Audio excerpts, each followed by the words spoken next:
Early morning light slowly rises over a quiet Pakistani village. Golden rays touch the wheat fields. The air carries the fresh scent of soil, and birds softly begin their songs. In this peaceful silence, a 17-year-old boy named Hyder sits outside his small mud house, looking at his hands covered in dust. He whispers to himself, maybe my life will never change. Maybe I'm meant to stay small forever. Behind him, his old grandfather slowly walks forward, leaning on his wooden stick. With a gentle smile, he asks, Hyder, why does my brave boy look so defeated this early in the morning? Hyder lowers his eyes and says softly, Grandfather, I want to do something big in my life. But this village, these problems, I feel stuck. I feel like I'm nothing. The grandfather doesn't argue.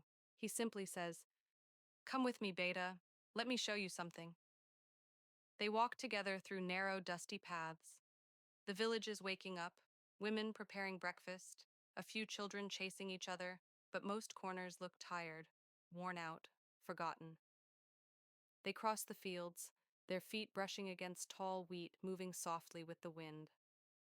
Finally, they reach a very old bamboo hut. The wood is cracked, the roof bent, yet somehow it still stands. The grandfather touches the wall gently and says, Hyder, I built this hut when I was your age. Hyder looks surprised. But it's still standing? After all these years? His grandfather smiles, eyes shining with memories. Because I built it with hope, not helplessness. Hyder looks around at the broken houses, the children without books, the dried patches in the fields, and the tired faces of villagers. He feels a sting in his heart and slowly asks, Grandfather, who will fix all this? Who will change this village? The old man looks at him, not with pressure, but with pure love. You will, Hyder. Hyder steps back. Me? Grandfather, I'm nothing. The grandfather gently places a hand on his shoulder and says, Beta, life changes when just one person decides to take the first step. Something shifts inside Hyder. Not fully, but enough. The next morning, he decides to try. He gathers the village children under a tree and begins teaching them the alphabet. He helps farmers clean the water channels so water can reach the dry fields again. He brings seeds and shares them with old farmers who had given up planting. He repaints a broken wall. He sits with lonely elders, listening to their stories.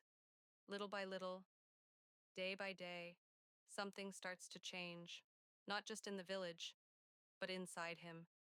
The people who ignored him earlier now begin smiling at him. A grandmother tells him, Beta, you reminded us that hope still lives here. Children run to him with their notebooks. Farmers greet him with warmth. Women painting their houses wave happily as he passes. One afternoon, dark clouds gather in the sky. For months, the land had been dry. Hyder raises his hand. A single raindrop falls on his palm. Then another and another. Rain begins pouring across the fields. Children scream with joy.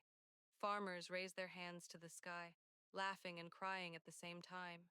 The fields come alive again. Green returns, color returns, life returns, and Hyder, he just stands there letting the rain fall on his face, realizing something he never understood. Anything can change if someone dares to start. Days later, Hyder finds his grandfather sitting quietly outside the hut. He looks weaker, breathing slowly.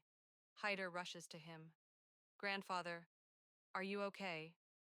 The old man holds his hand and whispers, Beta, you fulfilled my dream. You gave life back to our people. You gave hope back to this soil. Hyder feels his throat tighten as tears fill his eyes. The story ends with a final wide shot. Hyder and his grandfather standing together in front of the wide green fields, the same land that once looked dead, now glowing with life.